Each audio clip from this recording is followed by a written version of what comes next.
ভূমিকম্পে বিধ্বস্ত মায়ানমারকে সহযোগিতা করার জন্য ভারত শুরু করলো অপারেশন ব্রহ্মা এবং এই অপারেশন ব্রহ্মার অন্তর্গত ভারতীয় বায়ুসেনার C-130J বিমানটি আজকে 15 টন ত্রাণ সামগ্রী নিয়ে অবতরণ করে মায়ানমারের ইয়াঙ্গানে।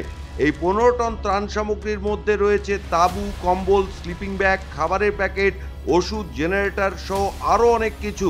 পরবর্তীতে ধাপে ধাপে বিধ্বস্ত মায়ানমারের পুনর্বাসন এবং সহযোগিতায় ভারতের এই প্রতিবেশী সুলভ মনোভাব ইতিমধ্যে বিশ্বের দরবারে সমাদৃত হয়েছে।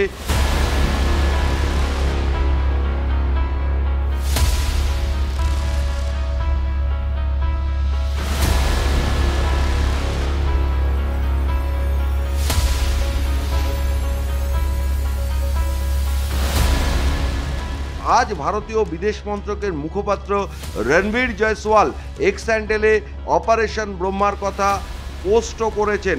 তবে যেভাবে ভূমিকম্পে মায়ানমার বিধ্বস্ত হয়েছে, সেই বিধ্বস্ত মায়ানমারের পাশে দাঁড়ালো এবার প্রতিবেশী ভারত।